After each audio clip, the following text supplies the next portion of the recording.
So if you signed up for Building Inclusive Communities, Housing Affordability 101, you are in the right place.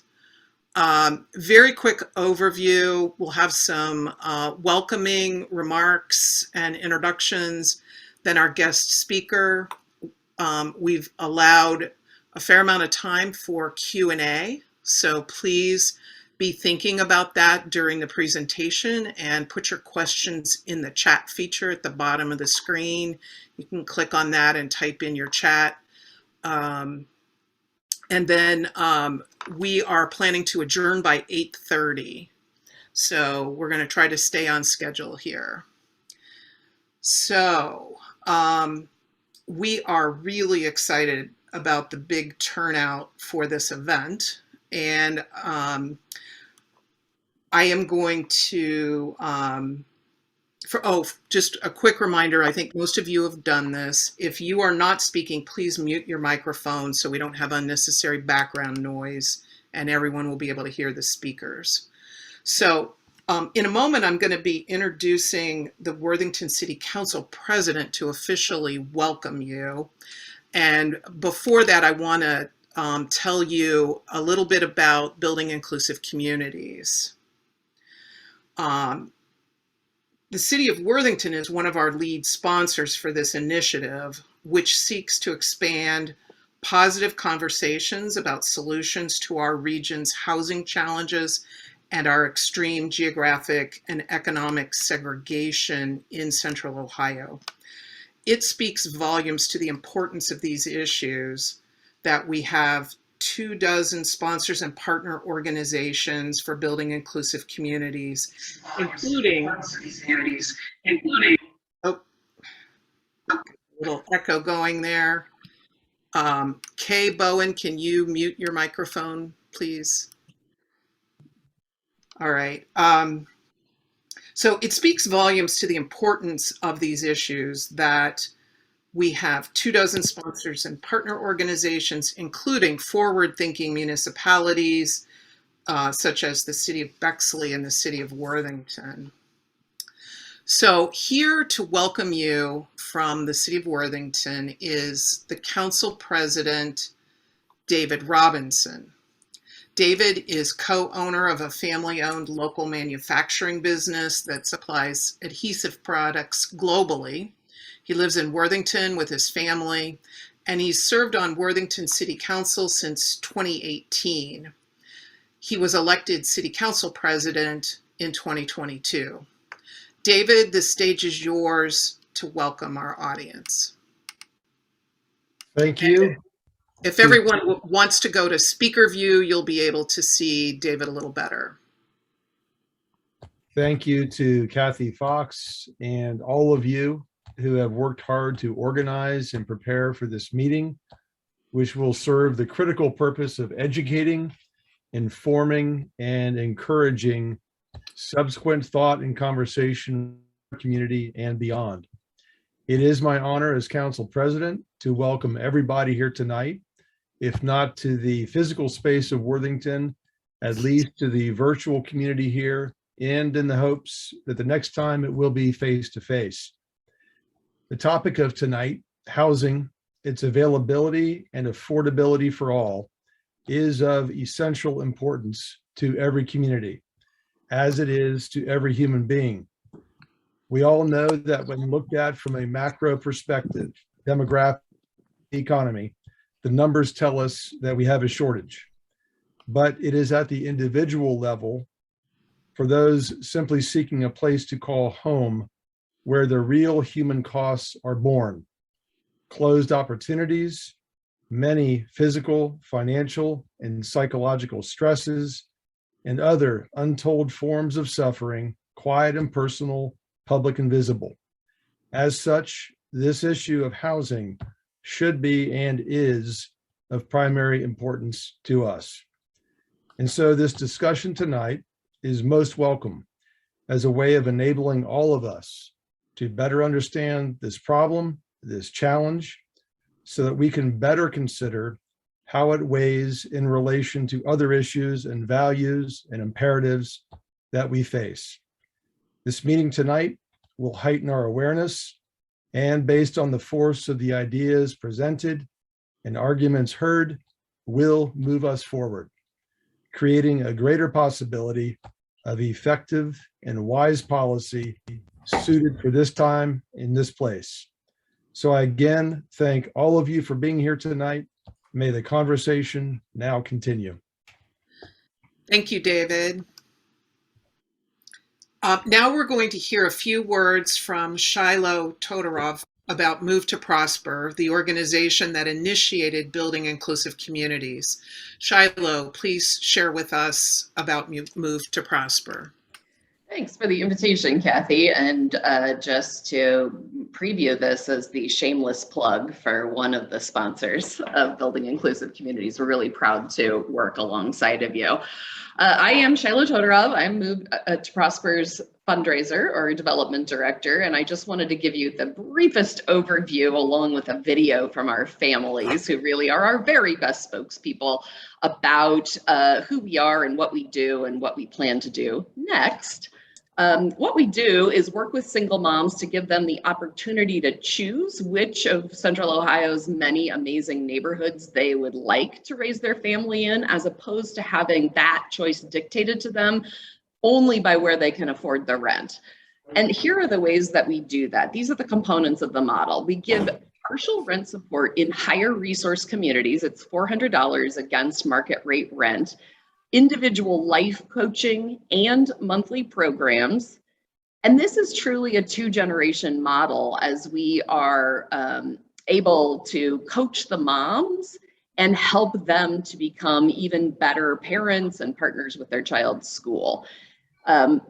This is a 3-year program, and we're just about to admit the next group of families for 3 years as we start our growth trajectory, and I'll talk about that just a little bit more in a moment. So when it comes to the life coaching and the monthly programs, they're oriented around trying to help our moms get a basic toolkit, and these are the pillars of our life coaching and programming. Housing, mobility, and stability. So how do I choose a neighborhood? How do I create all of the circumstances for the financial and emotional toll that any move can make? How do I prepare my kids for school? How do I become a great tenant and also understand what my rights and responsibilities are? Financial capability, how to make a budget, how to save, how to create emergency savings. You know, we're very proud of the fact that during the pilot, the COVID pandemic happened to hit right in the middle. And because our moms had already created emergency savings accounts, we did not have anyone miss a rent payment, even though 6 of our 10 moms did lose hours or lose their employment entirely. And then education and career is both being a great partner to your child's educators, as well as thinking about your own career path and your own education or certification or licensing needs. And then the final pillar is health and wellness. So that might be how to cook on a budget, or it might be how to fight stress with meditation. So we are based on some national research that showed just the move alone from a lower resource neighborhood to a higher resource neighborhood had tremendous upside, especially for the children if they were not yet in high school when they first had access to that higher resource neighborhood. This is just one of the stats that kind of demonstrates that national study that was led by Raj Chetty at Harvard, but there were also health and education upsides that were noted as well. So we've been a pilot for the last 10 years under the auspices of city and regional planning at the Knowlton School, 10 families, 28 people in total. And we have been asking them to check in with our OSU research team periodically throughout the period. And here's what they've been able to report back.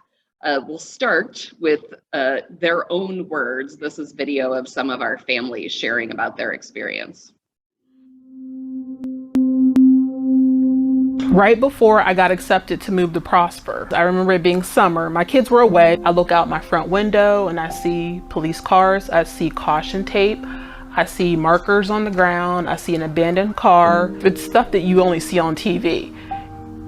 Someone was shot. Someone was shot and killed right in front of my window, the same way my kids walk to and from school every single day. Even now I get emotional thinking about it. Every day it was just fear. and just anxiety. I have 2 young adults and a kindergartner. Over 3 years ago, we were homeless, living with family. What I recall about where we used to live is how it wasn't unusual to hear sirens and sometimes gunshots. We didn't go outside at all, didn't play with neighbor kids. School was always full of fighting and problems. I'm excited about the end of Move to Prosper. Financially, I'm fine. I've been able to almost double my earnings since coming into this program.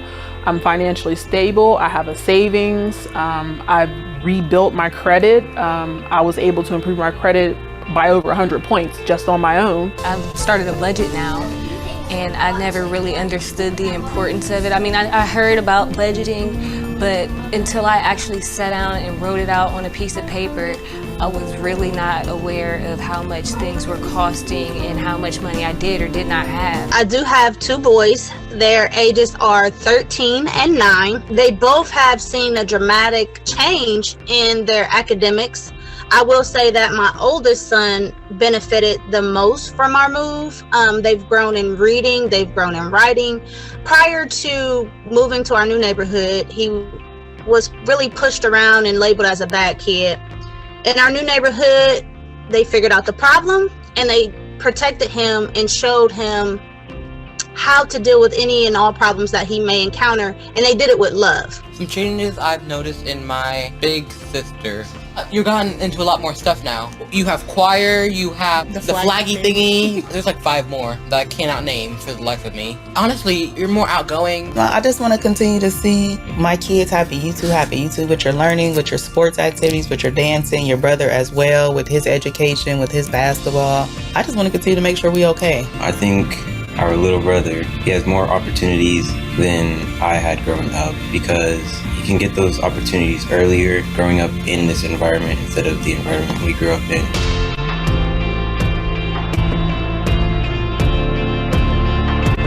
I feel empowered. I've been exposed to so many opportunities that before I wouldn't have had that opportunity to do so. I found a voice, I found a new lifestyle, I found a new neighborhood, I found a new family. I feel unstoppable, to be honest.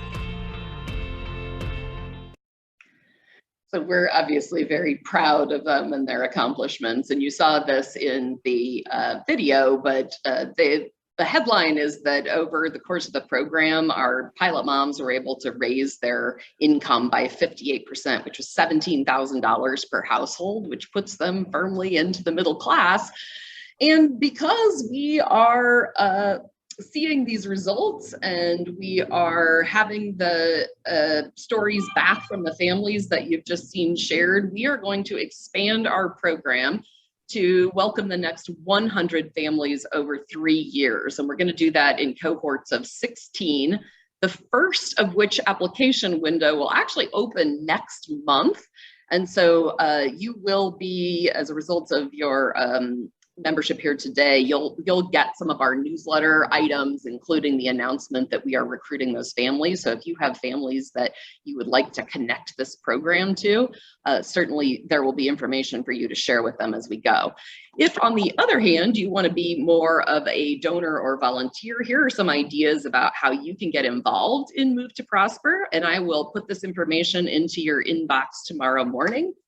Here is my information, which will also be accompanied in your inbox in the morning. And we would love to have you start to get to know us and pay attention to those newsletters as they come. Get to continue to participate in some of our events and hopefully become part of the team as we continue to grow and offer this opportunity to more families. Kathy, thanks for the opportunity. Yeah, thank you. Shiloh, and if you want to unshare the screen and check the waiting room and see if there are additional people who are trying to get in. I'm getting text messages saying some people are not able to get in. It might be the waiting room. I do not have anybody in the waiting room. No one in the waiting room? Okay. No. Is Rachel Pack still on our Zoom? Yep, I'm working on it. Okay, thank you. Yeah, I'm getting a half a dozen reports of people who are getting access denied. Not sure why.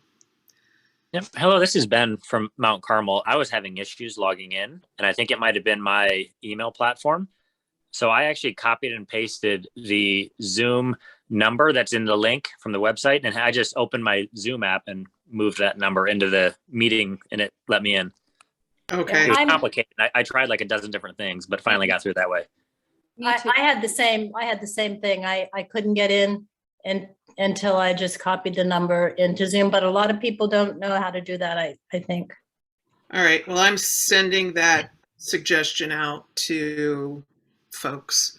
All right, great. Well, let's go back then to very quickly. I'm going to just return to the agenda overview. Thank you, Shiloh.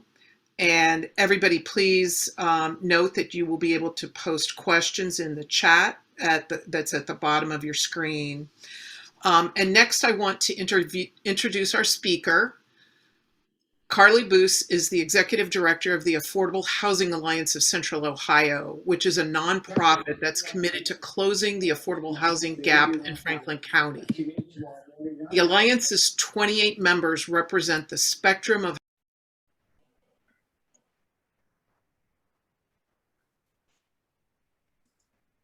Kathy, you ended up on mute somehow. Oh, okay. I'm going to start over to talk about Carlie. Carlie Boos is the Executive Director of the Affordable Housing Alliance of Central Ohio, a nonprofit that is committed to closing the affordable housing gap in Franklin County. Their 28 members represent the spectrum of housing experts in Central Ohio, including home builders, property owners, housing advocates, housing counselors, shelter and service providers, investors, funders, and the philanthropic community. An attorney, Carlie previously was Community and Economic Development Counsel at the Legal Aid Society of Columbus. She also was instrumental in housing policy and development of solutions at the Ohio Housing Finance Agency and has directed housing and economic recovery programming, including the Neighborhood Initiative Program and Save the Dream Ohio. Carlie, the stage is yours. Thank you so much, Kathy. That was, a really wonderful introduction from everybody, from Council President to Shiloh. I tell you, and you're about to hear me pontificate for 45 minutes on this, but I'm so optimistic about what is happening in housing. I'm so optimistic about what is happening in Ohio, in housing in Central Ohio, and all of these different pieces just continue to kind of bolster my faith in our community. So, as Kathy said, my name is Carlie. I am the Executive Director at the Affordable Housing Alliance. I'm going to go ahead and get some slides queued up.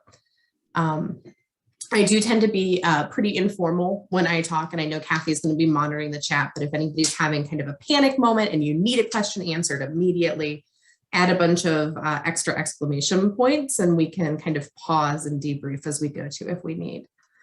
How'd you find it? I'll tell you later. Diane, I think you might have come off mute. As Kathy said, the Alliance, we are a nonprofit organization. We're also a membership organization. What our goal was when we were formed about 3 years ago was to cut the housing cost burden in Franklin County in half in 10 years, which was a big, hairy, audacious goal before the pandemic, and it became an even bigger challenge, I think, as we experienced some of those market and economy shocks. But we are still very much on track to do that. And in fact, we are surpassing where we expected to be at this point in our fundraising goals and our objectives of getting new policies passed and through. So I continue to be really excited for that. What our work looks like on a day-to-day basis is a lot of education. And I say advocacy as well, but I'm a full believer that once you see the research and you see the data and you talk to the people who are experiencing housing instability in our neighborhoods, I don't need to do a lot of advocating. Everybody is pretty well activated themselves to get things done. Definitely been my experience. The ways that we accomplish this, the ways that we do our education work is really through research. We want to know exactly what is happening on the ground. We want to have quantifiable data. We want to be in communication with the communities that are having these experiences. And then we want to be able to provide that technical assistance to anybody who needs it, whether you're a nonprofit or you're a municipality or you're just a guy with an idea. We want to be kind of your right-hand man to make sure that good ideas thrive. And then, one of the other things that we really enjoy doing is program development and design. If there is something that needs to exist in Franklin County and it doesn't exist, we'd love to come along and help build that out. Pardon me, I'm going backwards instead of forwards here. We do have 28 members right now. As Kathy said, they come from kind of all walks of that housing life. And that's really intentional. To be a member of the Alliance, invitation only. And we do curate our membership to make sure that we are getting. Bobby, Joji Wankapati. Hey, John, I think you might be on mute, sir. If you don't mind, I'm going to mute for you. Our members, like I said, come from all these different spaces. And the biggest reason for that is we're not an industry association, right? It is not my job to wake up and make sure all of our members have really good bottom lines and banner years. It's our job to cut the housing cost burden in half in 10 years. And that is what I do all day, every day. But we can only do that if we are getting intel from the ground, if we are listening to the people who are facing those problems head on, which is why we have this really diverse array of leaders who are part of this movement. The work we do when we set out that goal to cut the housing cost burden in half is we knew that there wasn't going to be any silver bullet, that the scale of the crisis that the greater Columbus region is facing is no longer in a place where one thing is going to solve it. We raise one fund, we pass one law. We really need to be diversified in how we are approaching this. So we look at this in really 3 different tranches of activity. The first is that any way you slice it, we need more houses. We need more houses, we need more apartments, we need more buildings, we need more. That is home ownership, it is renters, it is everything in between. And we really have been underbuilding our region for decades now. So that is a hole that we need to build ourselves out of. But that alone isn't going to be enough. We also need to be really intentional about what we are doing to promote home ownership. We know home ownership has always, for as long as our country has existed, been a path towards wealth and stability and prosperity, not just for us, but for the next generation behind us. We want to make sure that people continue to go into home ownership. And once they're there, that they're protected as well. I graduated law school personally in 2010. I don't know if y'all remember 2010 was not a great year for housing. It was the middle of the foreclosure crisis. And I think that was really formative for me in saying that home ownership isn't something that you achieve and then you can just rest on. We need to be really intentional about protecting it and keeping those homeowners safe. Part of that also means really strong communities. It's not just the housing infrastructure, but it's how all of our neighborhood is built together. If you've got a home, like I look at my house is not going to be worth what I think it is if we stop investing in the roads and we stop maintaining the lawns and we stop investing in the police and the fire department and our essential services.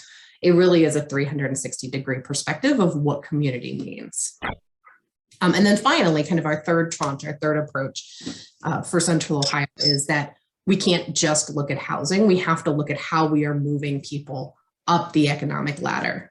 If somebody can't afford their home, generally there's 2 ways you can deal with it. You can make the home more affordable or you can make their income stronger. So we are always looking at economic mobility. How can we link housing supports with education, with workforce training, these other types of initiatives, make sure that people are able to self-stabilize and grow. So one of the things that I like to do before to jump off kind of the cliff with you is to set a little bit of a tone in what does affordable housing mean. So get yourself ready for what's going to be, I'm positive, a really unsatisfying answer, but there is no good universal commonly accepted definition for affordable housing.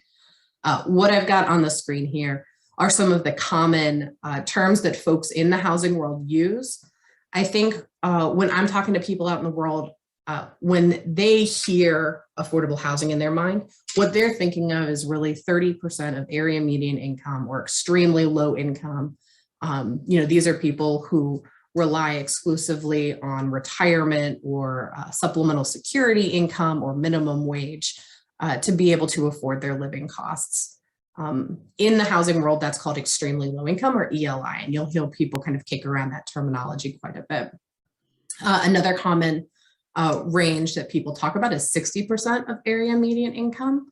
And you can see on this chart, what I tried to do is I put out the AMI, the area median income on the left, what that looks like from an annual income perspective in the middle, and then what some of the jobs are in that category on the far right. So you can kind of map to what you think of in your own mind as you're hearing some of these terms. Like I said, 60% area median income, when you're talking to people who work in affordable housing, that's generally where they sit. They tend to believe that those who are at 60 are what the affordable housing community is intended to serve. And that's in part because that's how a lot of the programs are structured, is that's the income that it is targeting. And you can see that those are pretty solidly blue class jobs, right? You know, paralegal, nurses, truck drivers. That's the bulk of who affordable housing is created for. But certainly we have programs that still fall under that affordable housing banner that go further up that income ladder, in times all the way up to 120% AMI, making sure that, you know, even some of our professionals are able to access housing and home ownership. Like I said, there's no universal definition. Even if you look at the different programs that we all work in to build affordable housing or to create affordable housing, they use different definitions all over the place. The low-income housing tax credit, if you're not familiar with that program, it's the biggest program for building new affordable housing.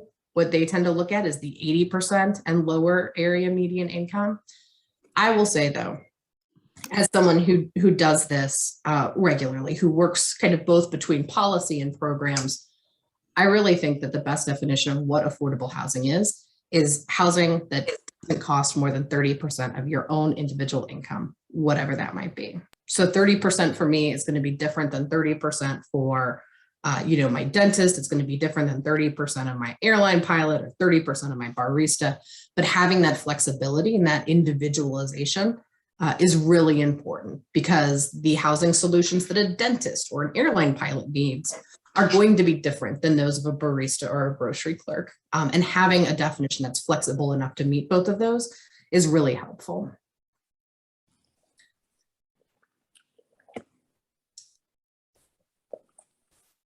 So I'm going to pause just for a second to get a little bit of information from you guys, and I think to hear a little bit about where you're coming from. And Shiloh, if you want to go ahead and launch the first poll. Based on your experiences, based on what you've known about affordable housing and how you've interacted with it in your own communities, where do you think that most affordable housing residents come from? Before they move into affordable housing, what was their last address? Can you guys confirm if that poll's open? Because I'm not sure I'm seeing it on my screen. It's not open. It is not open because Amy Flaben has joined us and she is now the co-host. If you click on the polls quizzes button at the bottom of your screen in the center of the different little icons there, you should be able to pull it up. Well, I'm getting question 2. Okay, let's see. Now I'm not seeing it. Now it's up. Yay, nay? We're getting poll results. All right, well, here's my new idea, right? Scratch the poll, let's just talk. The question is interesting, right? The question is interesting because a lot of times when I talk with folks, they think that, well, a new affordable housing apartment just opened next door. We're going to get a lot of people from Columbus moving in, and we're going to get a lot of people coming in from Licking County, folks who didn't have access to it, and they're going to be coming into our community. Actually, what the research shows is that the majority of people who move into a new apartment community that is affordable come from less than 5 miles away. What that tells me is the people who move into affordable housing are the people who are already in our communities. They're the people that we work with. They're the people that we worship with. They're the people that we are already engaged with all day, every day. Some other interesting facts about affordable housing residents: about 1/3 of them are senior citizens. There's also a substantially higher portion of residents who are permanently disabled in comparison to the general population. And also affordable housing residents have a higher labor force participation than your standard plain old market rate apartment community. And in fact, they usually have, or not usually, but more frequently have 2 or 3 different jobs. What that tells me is that the jobs that they have just don't pay enough to afford the rent. They're working 2 or 3 minimum wage jobs. They're trying to cobble together multiple jobs with insufficient hours to be able to make that payment. The reason we have an affordable housing challenge is not rocket scientists, right? Like, I'm a lawyer, but I didn't have to go to law school to figure this math problem out, right?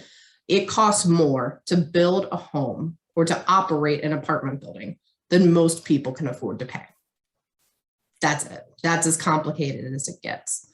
What I've got on this slide is a little bit of how that math is calculated. So if you look at the Columbus Apartment Association, they do a monthly research report about what the average home sale price is for Central Ohio. And right now, as of February 2022, the average Central Ohio home sold for $296,000, almost 300 grand for the average home. If you apply just the standard interest rate that a prime borrower is getting today, you apply the standard tax rate, you apply the standard insurance, what that monthly cost comes out to is about $2,300 a month. And that's more than most of us can afford. I mean, I'm not going to ask anybody to raise their hands, but I know that's more than I've got kicking around. If you make anything less than $94,000 a year, that is likely not a sustainable payment. And the reason I say most people can't afford that is because literally most people can't afford it.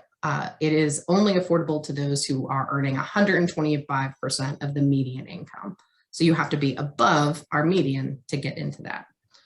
If you look at that from a different direction, a minimum wage worker would need to work 212 hours a week, every week for the rest of their life to afford that home. And if you're super good at math, you might have noticed that's not how many hours we have in our week. So not only would they have to work 24 hours a day, more hours. Okay, they would somehow create a new day and a half to make that feasible. Carlie? Yes, ma'am. We need more hours. We do. We need more hours in the day, I think is what I'm hearing. I would perhaps argue that we need more affordable housing, but more hours also works. There are some strategies that we know work, right? If you are a guy with an idea, right? You've got a house, you want to build it, but you'd really like to make it affordable.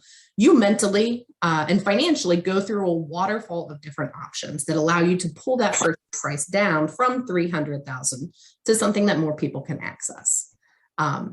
These are deceptively simple.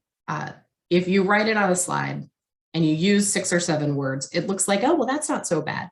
There are actually a lot of challenges in doing it, which is, again, one of those reasons why we don't have abundant affordable housing.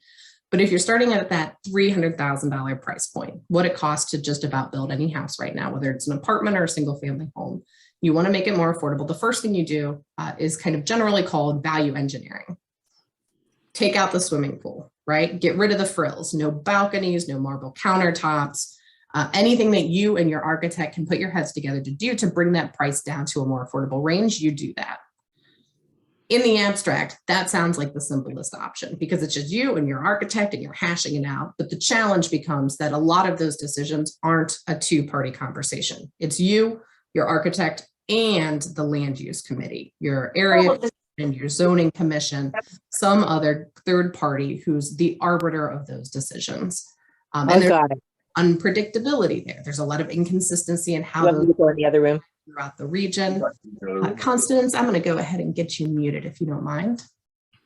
And not only do making some of those value decisions require exceptions to land use rules, but to get those exceptions, you often need to hire an attorney who understands those rules. You need to hire an engineer who understands how to navigate that space. By the time you add all of these people to your team and you go through the 6 or 7 months it takes to get that exception to the rule, you've now added just as much cost as you thought you were going to save, and it becomes a wash. So it's difficult, and that's the easiest one to do. That's the easiest thing to save money and to lower costs. The second thing that builders can do to build more affordability, and usually these all happen in tandem, is they can access lower cost debt. So like if I decide I want to go out and build a house right now, I don't have $300,000 sitting around for my contractor. I'm going to have to go to the bank and borrow it. My bank is going to look at me and say, you've never done this before. This is a commercial endeavor and it's super risky. Your interest rate is going to be 15% for this $300,000 loan. I could go to a nonprofit lender and say, look, my bank said it was 15% to borrow this money, but I really want to do good for the community. I really want to offer a product that's not out there. I really want to help people. As a nonprofit lender, can you cut me a deal? Can you make my interest rate maybe 4% or 2%? If they say yes, you can pass that savings on to whomever that homeowner becomes in the end, or whoever that tenant is. So it's another way to add a little extra value into the project. Again, not as easy as it should be. You need to make sure that all of the different people who are part of your project are okay with that. So if you have an investor and a lender, you need to make sure that they agree, and they don't always do that. Also, those nonprofit lending programs, you got to have a lot of expertise. You got to really know what you're doing. You got to know where to look for them. You got to know how to navigate them. It can be difficult for somebody who, again, is just me, just a person with an idea, to find out how to access that. If you do both of those, if you do value engineering and you obtain low cost debt, you might be able to build a house or an apartment that's affordable at about 80% of area median income. Which, if you remember back to the chart that we looked at, 80% of area median income is actually pretty middle income, pretty white collar. That's about where more of my family's at for quite a while. It's not deep affordability. It's not the kind of affordable housing that we usually think of when we're having these kinds of conversations. To get to that deeper level, to do two more things. The first is you need to find some way to offset your construction costs. And to way oversimplify that, you need an equity provider. You need somebody who's going to say, I'll buy those walls for you. Don't even worry about it. That flooring, those tiles, I'll pay for those. Don't even worry about it.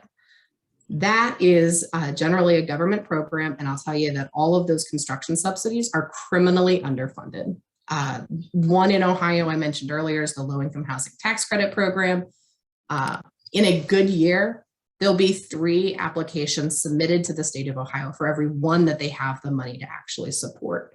And even those are kind of the most successful applications that could possibly be.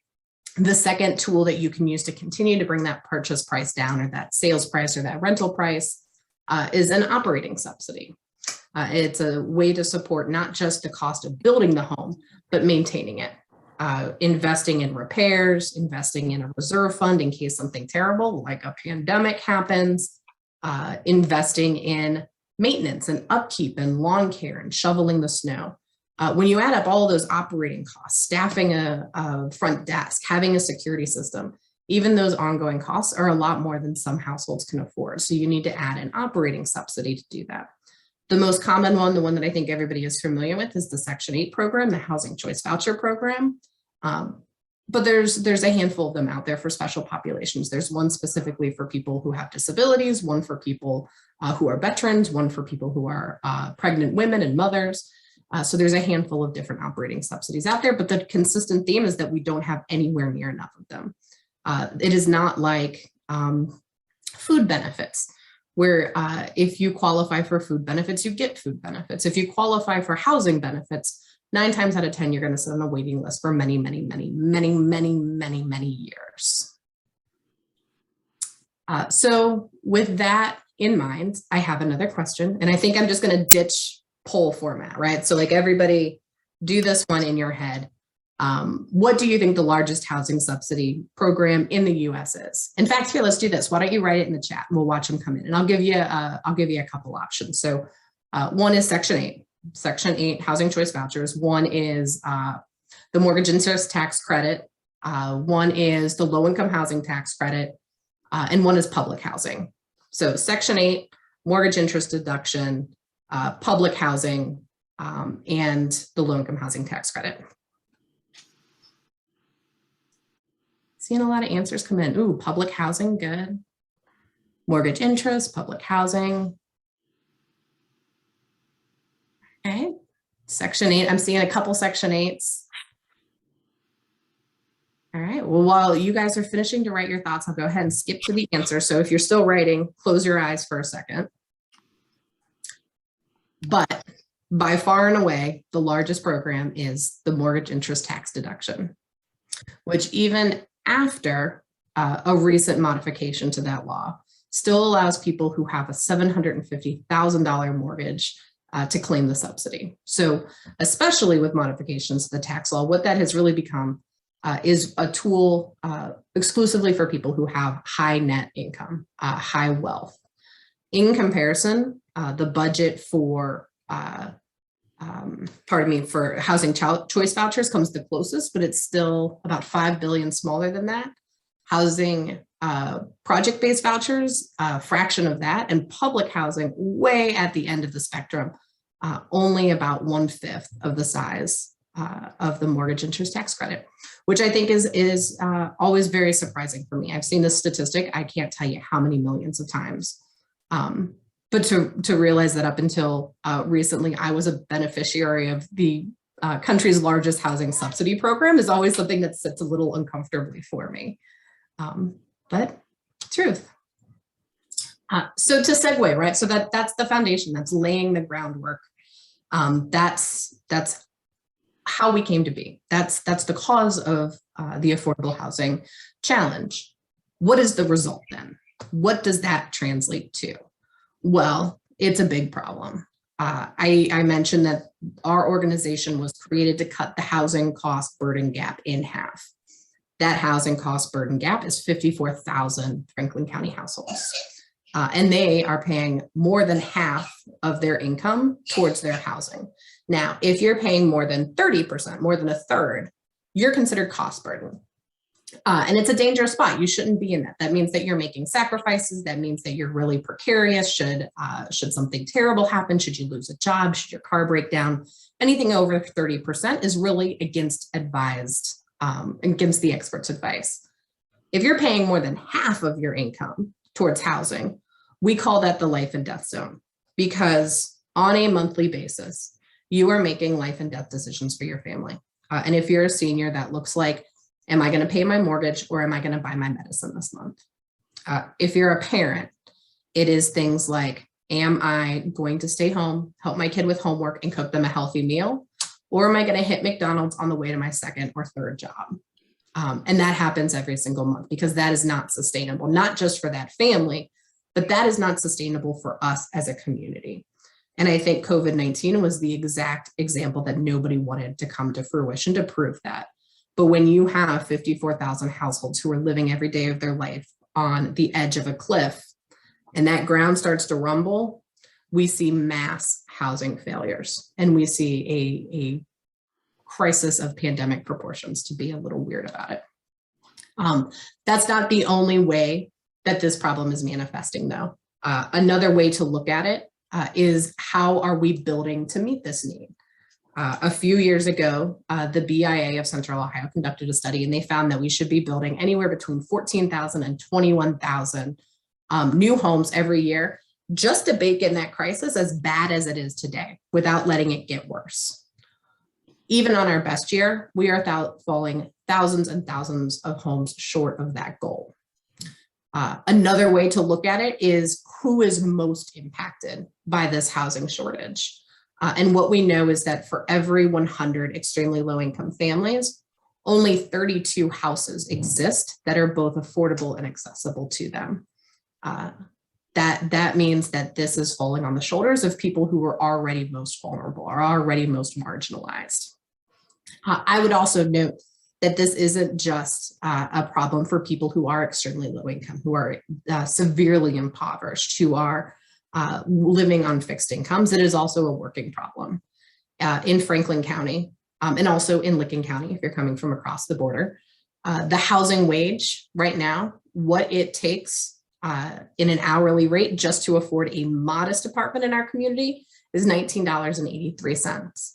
But if you look at a lot of our most common jobs like food service, they don't pay anywhere near that rate. And if you look at some of our most essential jobs, they also don't pay near that. Paramedics, preschool teachers, home health aides, none of those jobs pay a housing wage right now in our region. I'm gonna skip over some of the COVID statistics because I think we can talk about that a little bit more in depth next. Pardon me, for some reason, this keeps wanting to go backwards instead of forwards. Another way that we can look at this, and this is something that Kathy asked me to prepare because I think it was of particular interest in Worthington, was, well, where is there the most need? Like which income brackets? And I think the word Kathy used was kind of missing middle. Are we missing a lot of housing in the middle income pieces? So what this chart tries to show is how many units we either are missing, a deficiency, or have in surplus based on the rent level and the income that is designed to serve. So you can see on the far left and on the far right is where we have the biggest deficiencies. We're missing about 40,000 units that would serve extremely low income households. We're missing a little bit more that would serve extremely high income households. Those are the same number with two very, very, very different triggers to them. High income households, those who earn over $75,000 a year and are willing to pay $2,000 a month for their housing costs, generally don't choose to rent. They generally choose to own a home. If you're in that income category and you are renting, you fill over into the bucket before that. On the other end of the side, for extremely low income households, because they don't have housing that they need, not by choice, but by circumstance, they also fill into the bucket. So what we see are those two extremes, not having the housing to fit their category and creating more and more and more pressure on the middle. So the question I often get is, are we missing middle income housing? Maybe some, but really what we have are too many people crowding in towards the middle because we don't have the housing needs to serve their income category in particular. Another way to look at what's happening in Franklin County is to look at our eviction rates. And this is our eviction trend just since COVID-19 began, just from March of 2020 to March of this year. What you can see might surprise you, because I think for a lot of people, there was a belief that evictions just stopped, that there was a moratorium on, that we had COVID-19 protections, so that there were some evictions and then we flatlined for many months. And then we kind of restarted just at where we had been before. But actually you can see that evictions never stopped, that although there was a moratorium, there were a lot of loopholes to that rule. And there were a lot of people who just didn't know about it and didn't avail themselves of those protections. And not only did we go back to our pre-COVID rate pretty quickly, where we are today, for at least the last 3 months, we have surpassed our pre-COVID eviction rates. We're now running hotter than we ever have in the eviction world. In fact, if you look statewide, if you look at all renters in Ohio, a new survey just came out from the Euro Census Bureau that said about 25%, about a quarter of all renters don't know how they're going to pay April's rent next month. So think about that, right? Like, do you know 4 people who rent their home? Like, I got a cousin, I got 2 colleagues, and I got a neighbor, and all of them rent. Statistically speaking, one of those people is struggling with eviction right now, and they're struggling to pay their rent, and they don't know what they're going to do come the end of the month. And that's terrifying. That's terrifying because I would imagine too, a lot of those folks have never been in this position before. To look at that eviction data, this is the same data, but I am instead graphing it over a map.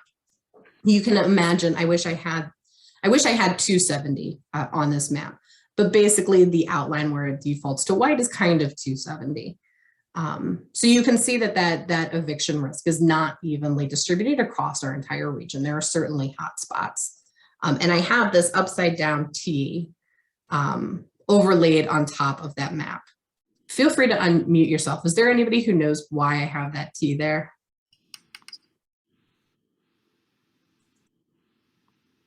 Does anyone other than me know? What's the west side, the east side, and the south side, the poor income areas? I think it's 71 and 70, isn't it? Yeah. Bus lines. Mm-hmm. Glennon, do you wanna... Looks like you go from Northland area down to the southeast corner with a little bit of the west side. Yep, you're exactly right, Kit. Glennon, do you want to talk about it a sec? Sure. The upside down T follows the original path of neighborhoods that were graded primarily D and C by the Homeowners Zone Corporation or on the redlining maps. It's where neighborhoods were redlined, essentially. Right. And then folks are also right, then highways were built to further kind of corral certain populations to certain areas of town, making, right, you know, the south side and the east side poorer and really disinvested in large part. Move north. So what this eviction map shows is how historical patterns, historical segregation, historical programs that perpetuated segregation continue to surface in our world today. They continue to be relevant to our conversation, even if those are not our philosophies anymore. Even if nobody is waking up and saying, how can I segregate Columbus today? Until we fully unwind those legacies, we continue to see them surface in our data. And it's not just housing. Any social determinant of health is going to see the same trend line as well, from asthma rates to air quality and pollution rates to longevity and infant mortality rates. Unfortunately, that upside down T is something that almost all social service providers are incredibly familiar with. And to that point, I will note that all of the housing data that I've talked about today is generalized. It's Franklin County specific. I'm going to go through a little bit of Westerville specific in a moment. But if we were to break it out along the lines of race, and on this slide in particular, Black and white race, you're going to see disparities there. So for instance, the 54,000 extremely housing cost burden households. For white households in Franklin County, 43% of them are cost burden, but that jumps to 55% for Black households in the same county, right? We can stretch our arms out and touch each other, but we still have a 12 percentage point differential within our county. Same for eviction. African-American households comprise about 24% of Franklin County's population, yet they are doubly represented in legal aid's client data. They represent twice as many eviction clients as their indication or as their population would indicate, and 66% of our homeless population.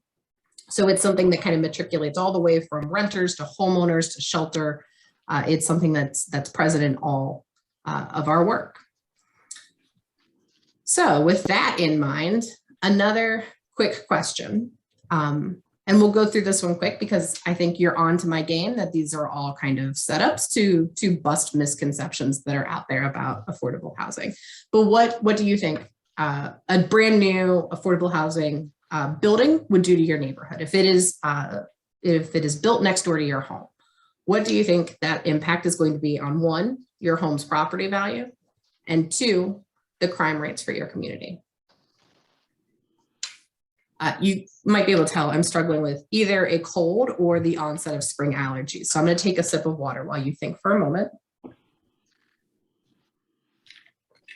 And I will go ahead to the answer, which is that unless it is a completely neutral impact, unless it has no impact whatsoever, then what it does is it lowers crime, both property crime and violent crime, and it increases property values. Easy peasy lemon squeezy, right? There's a lot of reasons behind that. Researchers have a lot of theories on what that is. So for crime, for instance, a lot of times what this does is it puts more eyes on the street. So whereas you had an empty lot or a derelict apartment, you now have a brand new shiny building with 60 people who love their community and are fiercely protective of it and push out crime. For property values, one of the prevailing theories is, especially for things like Section 8, is that affordable housing is by law monitored and it's inspected. And there is somebody who is responsible for keeping that property safe and decent and sanitary and not letting the grass grow 6 feet high and not letting vermin overtake the yard. By taking away those blighting influences and by creating more predictability and stability in the market, it increases everybody's value.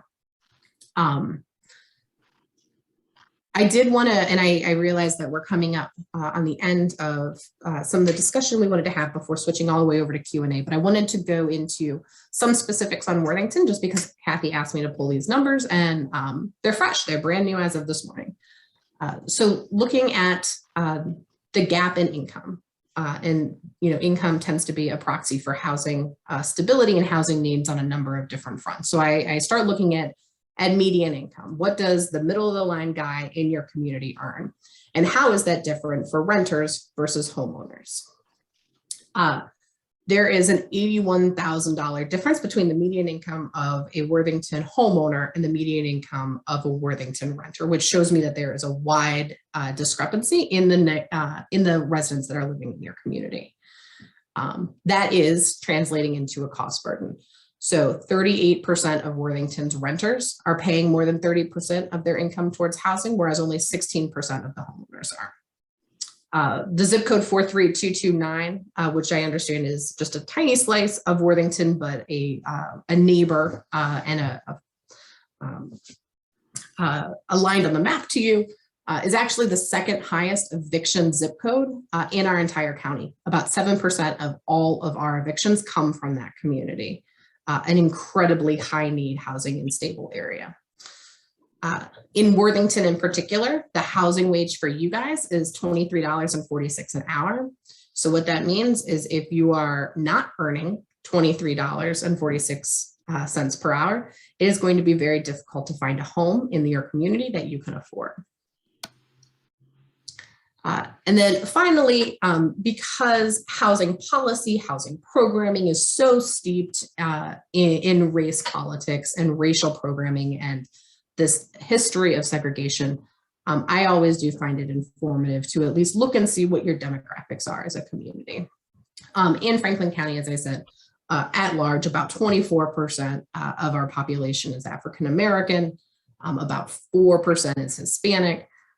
In Worthington, you see a pretty big gap between the county at large and the community in particular, where in Worthington, 92% of the population, according to Census Bureau statistics, identify as white and non-Hispanic, and only 3% as Black. And I should note too, although I think it's understood, there's no judgment in this. This is not a conclusion. These are just the statements. These are just the data points that I think can help influence a conversation, but are not in and of themselves determinative. It's just the starting point for a discussion.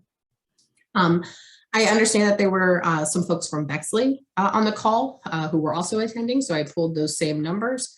I would not say that there's a remarkable difference here. The gap between renter income and homeowner income is a little bit higher. It's about $100,000, so that's a pretty big gap.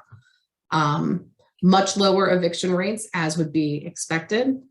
Housing wage is $18.46 an hour, so a little bit closer to the Columbus metro region, whereas suburbs tend to be a little bit higher as a higher cost jurisdiction. But the differential in white and Black households continues to be relatively far off from where the county as a whole is, with 11% of Bexley residents identifying as Black compared to 83% who identify as white non-Hispanic. I think this is my last question. I'm going to stop teasing you at this point. But I like to link housing to other things because housing, and I said this at the outset, housing doesn't exist in isolation. Housing is fully embedded and integral to all of the other things we care about. If you care about the climate, you care about the environment, housing is where you start. If you care about moms and babies, housing is where they grow and they prosper. But with students in particular, do you guys have a guess of how many teachers say that their students suffer from housing challenges, that their students are housing insecure?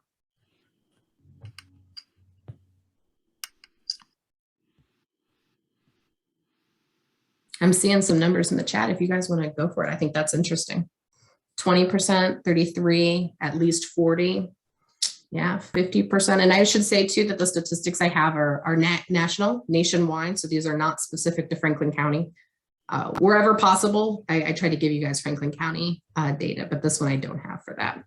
Oh, Maria Ramirez, get ready to win the prize because it is 76% of teachers. And I don't know how many of you are educators, but think about what that classroom dynamic is, right? Because you know students who are struggling with housing instability are going to bring that instability to school. Workers bring it to work, kids bring it to school. We know this. That isn't something that just affects that student and that teacher, it affects the entire classroom because you can't focus on advanced education. You can't focus on the AP work. You can't take that entire class up if you were working on the remedial stuff. And we see this kind of manifest in different ways. We see overcrowding, for instance, leads to less graduation. You see lower high school completion rates. Toddlers are less ready for kindergarten. Hypermobility is something that is often associated with evictions, where you move quite frequently. That kind of instability is a direct result on academic performance and lowers it significantly.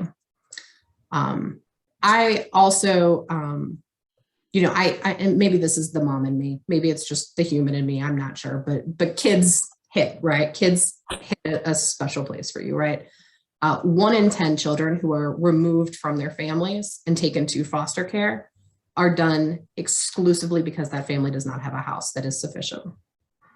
If that family had a house, their child would not need to be removed. But it is only because they have inadequate housing that that child needs to be separated from their parents. I think that's pretty stunning. I mentioned, and I know Kathy's going to start giving me eyeballs, so I'm going to wrap up here real quick. How about this slide and the next two? And Okay. then we'll make sure everyone gets access to the important information that you have at the end about some of the solutions that AHACO has been creating. Absolutely. And what Kathy doesn't know is I set up all my slides so that the less important things kind of taper towards the end, because I can get windy sometimes. We talked about school. We talked about education. We talked about how housing instability leads to lower educational outcomes. That same thing is true for workers. And just last year, I think it was September of last year, we surveyed employers. And we asked them, what is Central Ohio's housing deficiency doing for your workplace? Is it helping or is it hurting? And it was really, really resounding. I mean, we knew from some national data, we had a good indication of what people were going to say, but we did not know it was going to be this stark. But 80% of employers said that their workers come in not ready to work, that they have reduced morale and they have reduced productivity because they are stressed out about their housing situation. And more than half said that they have higher turnover costs and higher expenses due to that because of housing instability. And what that often looks like is a worker loses their home, they go through an eviction or they otherwise lose it, and they have to leave their job because they're no longer in a commuting distance to continue to go to work. And that's a bottom line consideration. That is a direct expense for businesses who don't have a lot of budget leeway right now anyways. So housing is affecting their operations. Specific to Franklin County, one of the kind of quirks of our region in particular is a big chunk of our affordable housing stock, as small as it is concentrated in the southern and to an extent the southern eastern region of our county. Whereas a lot of our entry level and minimum wage jobs are in the north. What that means is that a person needs to go through a pretty lengthy commute to get from a place where they can afford to live to a place where they are working. That commute itself that is driven by the lack of housing stock is something that also employers report reduces their productivity and their office. So I was curious, I pulled that particular data for Worthington this morning as well. So the heat map that you see on the left, Worthington is the outline, it's the orangey goldy yellow. And then the blue and the gradation of blue is where your workers are coming from. So where do people who work in Worthington live? And what I think is interesting is always with every city, you're going to see a big concentration of people who live in the city and work in the city. Like that's how it's supposed to be. But you guys also have big concentrations in downtown, big concentrations outside in the outer Westerville area, and then a lot of spread in the county as a whole. You see people going all the way down to Grove City, all the way out to Hilliard, all the way into Reynoldsburg and Pickerington, Pataskala, Etna. This is just data I pulled this morning. I couldn't possibly begin to perform an analysis on that, but I can compare what common job salaries are to what housing expenses are. And we know, for instance, bookkeepers, very high demand field right now for employers. Very difficult to retain a bookkeeper if you are a small business. That average salary is about $41,000. So I think just you in the privacy of your home think, could a $41,000 a year employee afford to be my neighbor? Maybe that answer is yes. I live in Reynoldsburg. I don't know that that answer would be yes for me.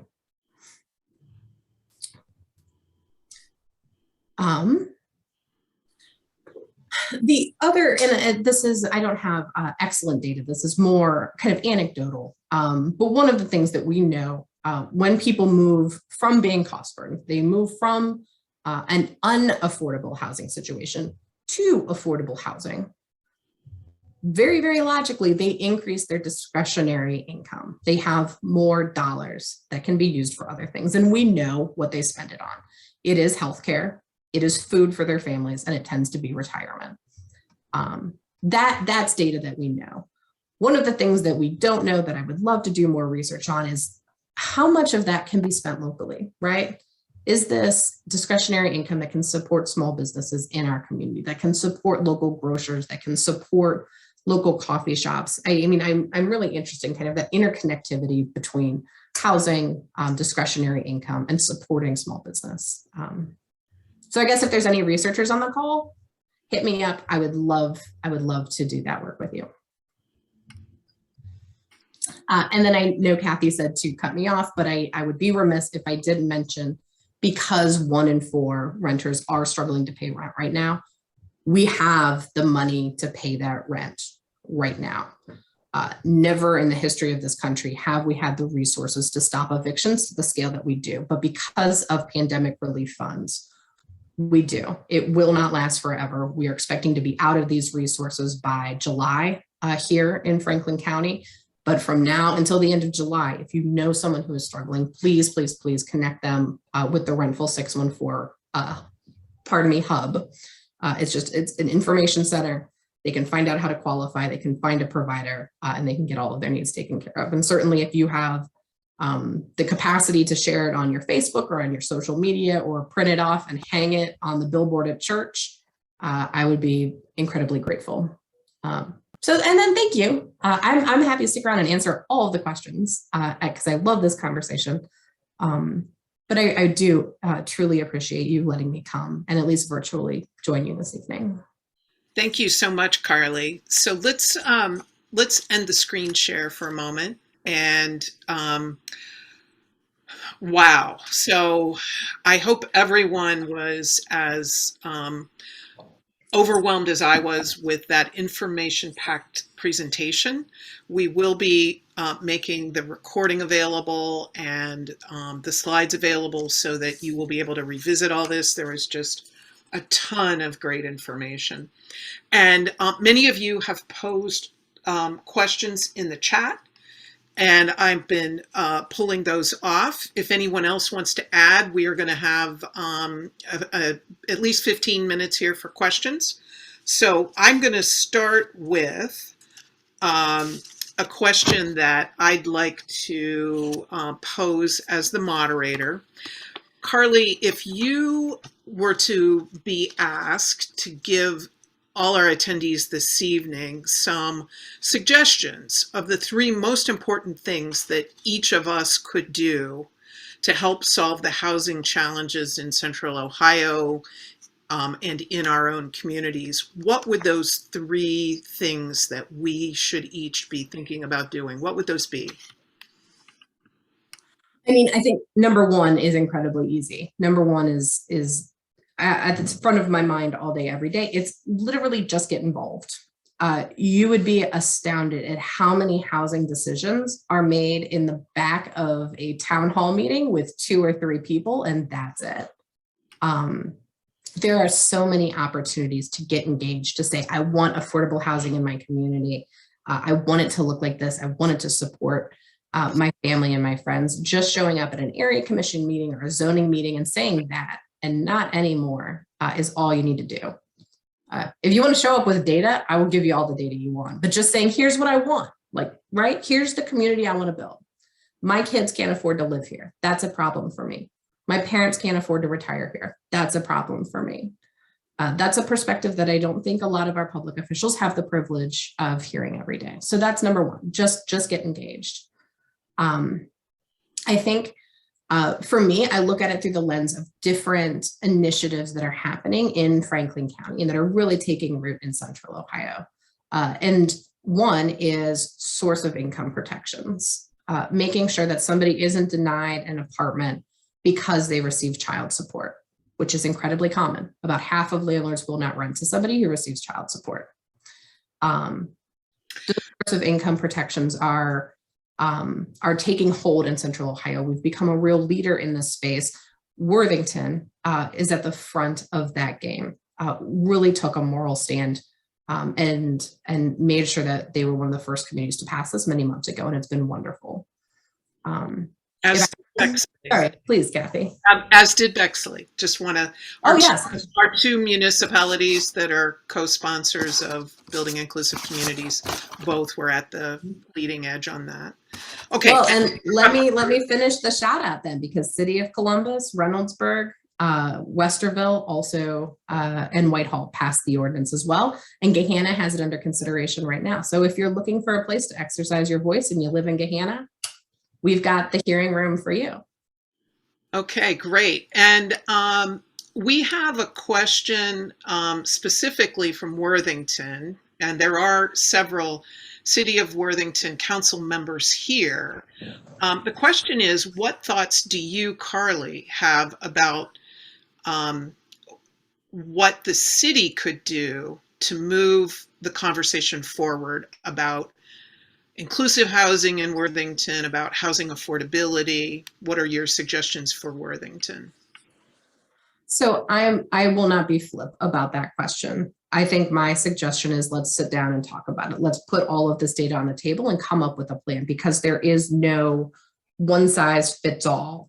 And I am not deeply embedded enough into the Worthington conversation. What your people want, what your needs are, what your strategic planning has looked like, what your public officials' assessment of barriers are, those are all questions that I would personally want to go through before I would feel comfortable answering that.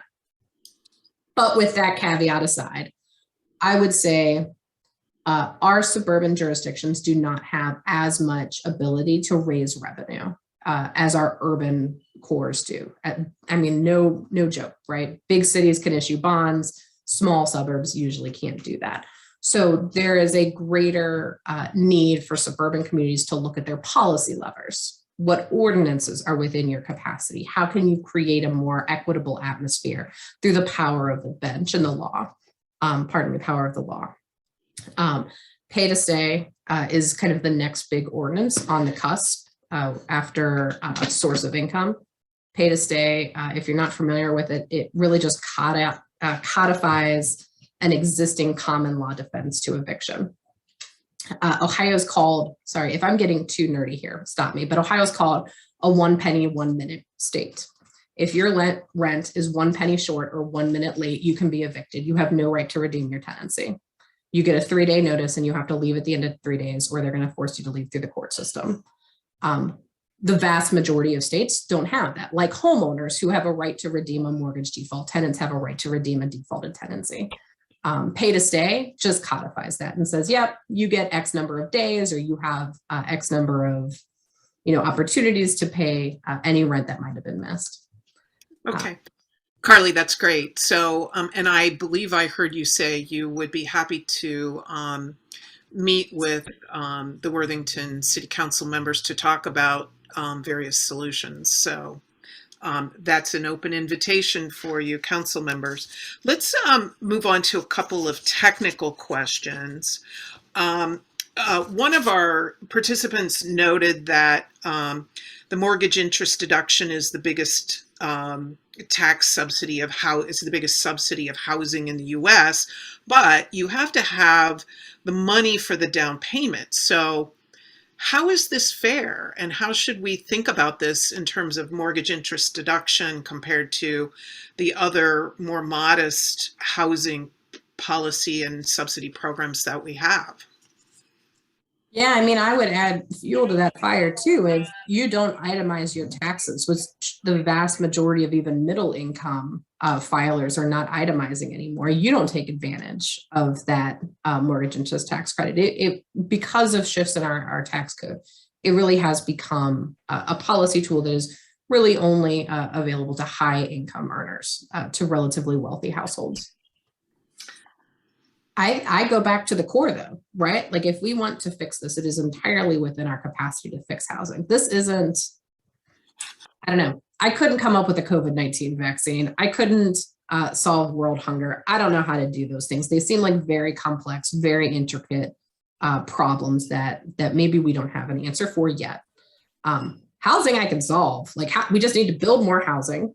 We need to make sure that we have the tools to get people into homeownership so that they can access that wealth creation. And then we need to make sure that we are thinking about how people can raise their incomes so that they can eventually be able to afford market rate apartments. And we've got programs that are proven to work in all three of those buckets. So those three buckets. Great. We have a question in the chat.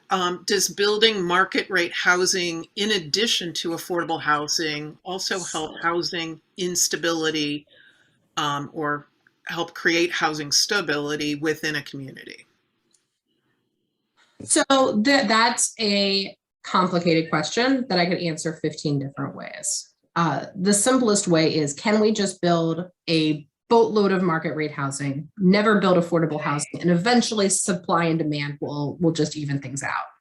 No, that alone will not work. We cannot just build market rate housing, because the challenge is that for too many of our households, even if you handed them a free house today, they wouldn't be able to sustain it. They don't have enough income coming in to be able to pay the insurance and the taxes and the other liabilities that happen on a monthly basis.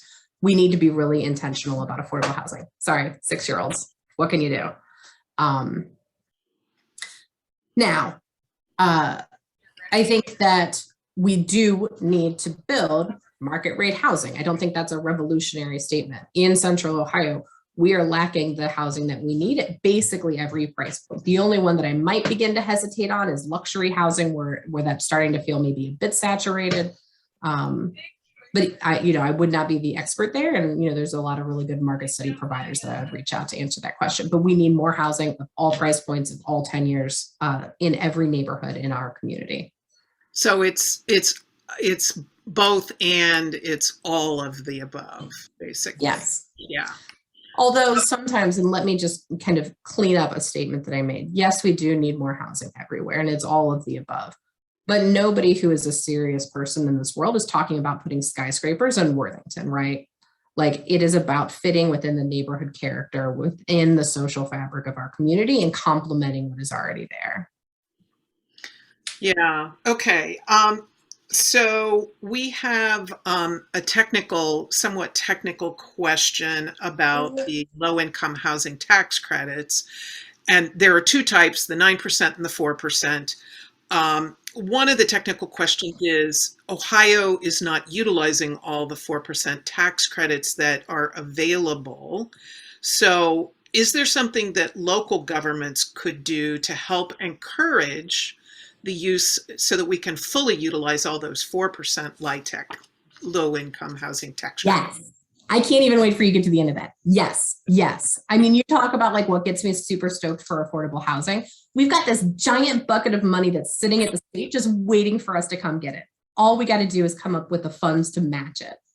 And we can. I mean, and if I can give you one killer example of how we do that, Mayor Ginther just announced in his state of his city that he's going to support a $150 million affordable housing bond package at the November ballot. Yes, that can go and get that. There's a lot of other ways we can look at that. I know that not every city is going to issue bonds. I know that that's not right for every suburban community, but everybody has COVID relief funding right now. And there are a lot of communities throughout the country that have been really creative in how they deploy that to do exactly those kinds of things. Okay. We have a question in the chat about down payments. And what does the data say about either saving for a down payment or equity from a previous home and the purchase of the next home? Are people able to put down 20%? What are the numbers? Are there things that need to be looked at in the industry about how that works? So for some data, I would say whoever asked that question, feel free to, I'll put my Calendly link in the chat, but if you ever want to just grab coffee and talk about it, I can pull data so I have it a little bit fresher in my mind. A few things though that I'm thinking about as that's up is get 20% out of your head. By the way, does anybody know where 20% came from? Lennon? Does anyone else know, or do you want me to just answer? So it's like a relic of the original homeowners loan corporation, like residential security or redlining maps, because those colors actually signify the percentage of the value of the properties that were eligible for the newly created federal mortgage insurance. Because Holk was created in 33, and then FHA, the Federal Housing Administration, was created in 1934, and they administered the federal mortgage insurance program. And getting mortgage insurance was tied to being a segregated community. And so redline communities were not eligible for federal mortgage insurance, and that's why they couldn't get loans, because no bank was willing to do a loan without mortgage insurance if there's a new mortgage insurance program. And A-grade communities, Bexley, Upper Arlington, parts of Clintonville, Westgate, a couple other places in Columbus, were eligible for 80% of the value of their home in a federally insured mortgage, which is where we get the 20% down payment. It's a relic of that. Worthington was graded B though. So Worthington was, and C actually, parts of Worthington. So Worthington was eligible for 65% of the value of a home, a 35% down payment in the B grade areas, and then very large down payment of 85% in the C grade areas. Great, thank you. So I'm going to ask the last question. And Carlie, this goes back to something that you talked about earlier. We had some questions about tax credits and the compliance period and what happens when it expires. And really the question is, what are the options? What are the things that we all need to be thinking about to create permanent affordability in housing, since so many of our programs have time limitations to them? So I think for permanent affordability, the land trust model is something that Central Ohio has just excelled at. We founded our land trust. It's the Central Ohio Community Land Trust. It's through our existing land bank apparatus. But they've gone from 0 to 60 in 2 years. And they're one of the preeminent organizations doing this kind of work in the country now. And they're, home here. This is us. That is an option for permanent affordability. It's an option for accessible home ownership. But I don't want to, I'm speaking on the fly, so I could be getting myself into trouble here. I don't know that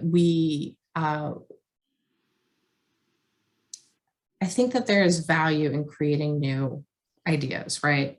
I think that it is okay to say like, well, we haven't quite figured that out. Like we know that preservation is important. We know that keeping existing affordable housing inventory is there.